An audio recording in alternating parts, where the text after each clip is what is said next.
Natalie. And this is Kevin, and we're talking about DK Custom Products Sportster tank lifts today.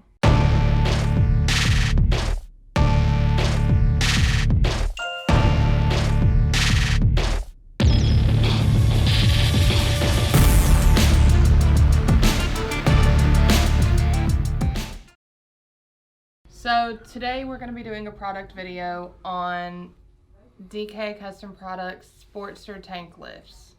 This is something that we get asked a lot of questions about. It's also one of our oldest products that we make, and it's been redesigned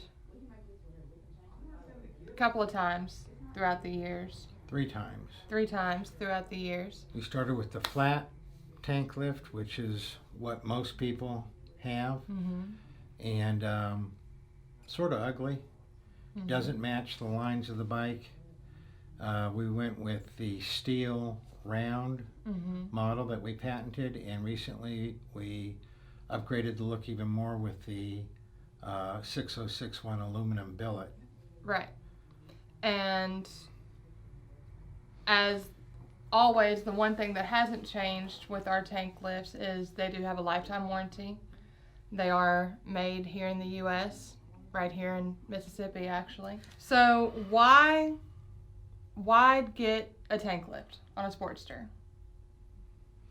Well, the reason that I put a tank lift on my Sportster was to get rid of that ugly plastic mess under the backbone that just has gotten larger and larger as the years went by. Yeah, that's a really poor design by Harley. I'm sure they called it having a function, but it has no function. It absolutely ruins the look of a Sportster. But luckily you can get a tank lift and completely get rid of all that mess and tuck your wires up on top of the backbone under the tank to where everything's hidden really nice and really improves the lines of a Sportster. Yeah, and a lot of people do it because they're doing a coil relocation at the same time. They want to get rid of those wires. But even if you leave your coil there, getting rid of that big plastic box with all those wires and getting those wires, you don't have to disconnect the wires, change anything about the wires. Just get them up out of sight, up under the tank rather than under the backbone. Right, right. So why would you choose a DK tank lift when there's lots of other options out there? Why choose DK?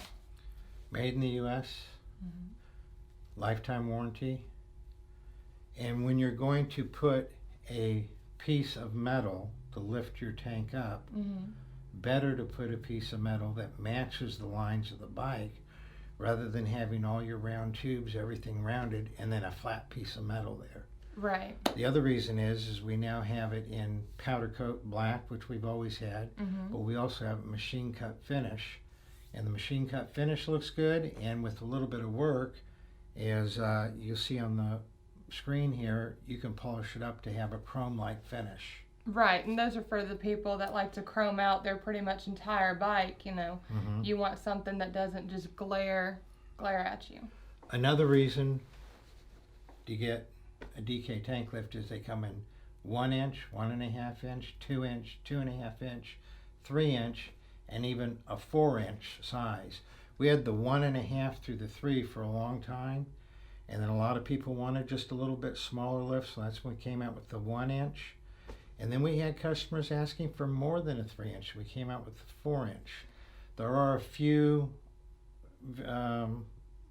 variations.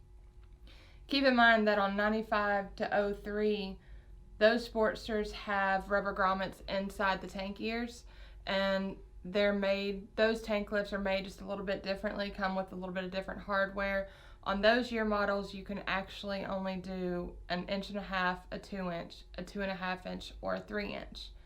And if you go 1.5 inches or higher, you need to get what's called the Deluxe Option, which is the rear tank lift. You're not going to be able to do more than 1.5 inches on one of those rubber grommet style tank lifts. So on a rubber grommet, you can go 1.5 inches without the Deluxe Option. Right. But 2 inch, and 2.5 higher. or 3, you'll need to use the Deluxe Option. And a lot of people ask about the deluxe option on 04 and up, and I recommend that they don't get it. It's a very difficult install, and it doesn't really add to the look. Some people like it, but the vast majority of people, the deluxe option's not for an 04 and up. Right. No, I agree completely. And another thing that people ask us all the time is, you know, what size tank lift do I need to get? What size? What size would look best on my bike? The simplest answer that I can give, and the same answer that I give absolutely everybody that asks this question, is you need to check for clearance. That does two things for you. It allows you to A, see what size will work best on your bike, and B, see what size you like the look of best. You know, different handlebars, different, even having your mirrors turned different. I mean, everything goes into how a tank lift looks. So you want to check for clearance. It's really easy to do. You just loosen the bolts at the rear of the tank, remove the bolts at the front, and then lift that front of the tank up. Once you have it as high as you want, you take like a shop towel or something that won't scratch the paint, put it in between the tank and the backbone, and then measure from mounting point to mounting point in the front of the tank, and that's the size that you get. And then you're checking to make sure that you can turn the handlebars all the way each way. That's Right. what you mean by checking for clearance. Correct. To make sure that nothing interferes, mirrors or anything like that. Yeah, because you don't want it something to dent your tank by any means. Yeah. So you check for clearance on that, and while you're checking for clearance, you're going to look and see, oh, I like 2 inch. Oh, I like 2.5 inch better maybe. Right.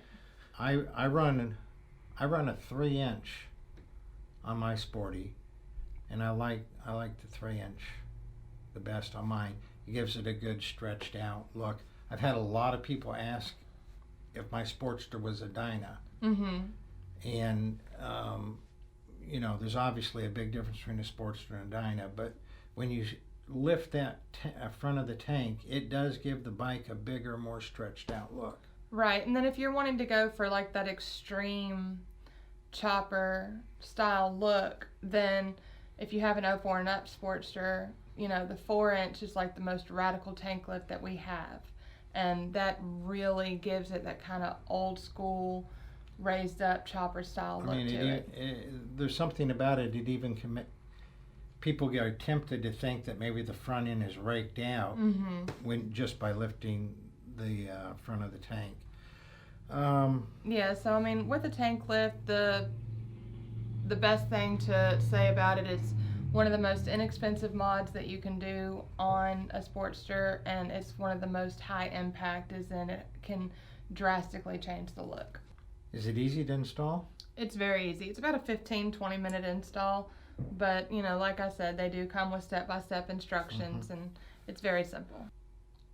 Over the years, we've developed quite a few options. We used to have 3 sizes. I think we have like 4 or 5 different sizes. We have rubber grommet, non-rubber grommet. Don't worry about any of that stuff right now. You're interested in tank lift, go to the link below where it has all the details on the tank lift, and it's spelled out which tank lift fits which years. There's drop downs, so you just put in whatever year you have and what size you want. All the step-by-step on checking for clearance are all written out right there, so you don't have to remember everything that's been said in the video. Just go to the link below. Also linked below is a report page that covers a lot of frequently asked questions about tank lifts for the Sportster, and it addresses things like usable fuel capacity, miles to empty gauge, fuel gauge, and a lot of other things. There's a nice diagram in there showing that even with the tank lift, you're going to be able to have as much fuel in your tank as without a tank lift. Right. And that there's virtually no difference at all in the amount of miles you can travel on a tank of gas. Exactly. Hey folks, if you liked this video or you found it useful, please give us a thumbs up. Please hit the subscribe button. We'd really appreciate it. It helps us out a lot. And if you'd like to see each new video as it comes out, hit the notification bell and you'll get notified each time we put out a new video. Also, if you could leave us a comment below telling us what you like, telling us your suggestions or thoughts for new videos, we'd appreciate it.